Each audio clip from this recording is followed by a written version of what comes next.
Tom is about to make the biggest financial mistake of his life, a mistake that will drain his savings, trap him in debt, destroy his peace, and all of it starts with one simple decision.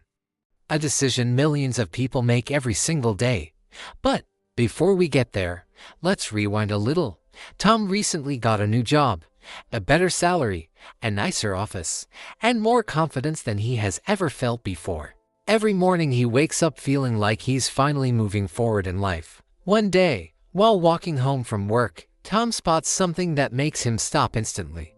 Behind a glass showroom window sits a shiny, beautiful, brand new car, silver paint, bright headlights, smooth design. Tom walks closer, his eyes widen. Wow, this looks amazing. This car would change my whole life, he whispers. At this exact moment, Tom's imagination starts running wild. He imagines driving to work, confidently stepping out of his new car. He imagines neighbors looking at him with respect. He imagines his friends saying, "Bro, you're doing well." He imagines success, even if it isn't real yet. And then it happens. A smiling salesman steps out of the showroom. "Hello, sir. Interested in this model? It suits you perfectly. You know, it's only $25,000, but you don't need to worry about that number right now. With me, it's only $500 a month." Tom's eyes light up instantly. Only $500? That's nothing. I spend almost that much on random things already. Salesman continues, "Exactly, sir. And imagine how good you'll look driving this. A man like you deserves a car like this." Those words hit Tom right in the ego. He doesn't think twice. He doesn't check his savings. He doesn't calculate the long-term costs. He just signs the papers. Just like that, Tom becomes the owner of a brand new car. He drives out of the showroom with the biggest smile of his life. He feels successful. He feels proud. He feels like his life just upgraded. For the first few days, everything feels perfect. Tom takes scenic routes just to enjoy the drive. He posts pictures with the car on Instagram. He picks up his friends and enjoys late-night drives. But slowly, the excitement fades, and reality starts to creep in. At the end of the month, Tom checks his bank account. $500 MA, $120 insurance, $150 fuel, $50 maintenance, $30 taxes, and small fees. Total monthly expense on the car, $850. Tom stares at the numbers. Wait, why is it this much? I thought it was just $500. And this is the moment the trap becomes visible. Buying a car is easy. Maintaining a car is where the real pain begins. Tom tries to ignore it at first. He thinks, "It's fine. I'll manage." But next month, the same numbers appear. And the month after that. And the month after that. Slowly, Tom notices a pattern. His savings start shrinking. He stops going out with friends. He starts cutting down on food. He delays buying things he actually needs. Every time he opens his banking app, he feels stressed. Tom expected the car to make him happy. Instead, it made him anxious. One morning, Tom wakes up and sees a message on his phone. "Your ME payment is due today." Another message, "Your insurance will renew this week." Another message, "Fuel prices increased." Tom sighs. Why? Why does owning a car feel like having a second job? Weeks pass, and Tom feels trapped. He can't save.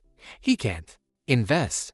He can't even think about taking a break from work, because now, Tom isn't working for himself. He's working for the car. Then one day, the inevitable happens. Tom is driving to work when suddenly the car makes a strange noise and stops, heart racing.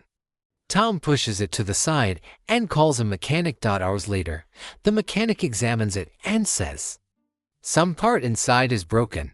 It will cost you around $600. Tom feels his chest tighten. $600? I don't even have that much this month. This is the breaking point. Tom finally realizes the truth he avoided for months.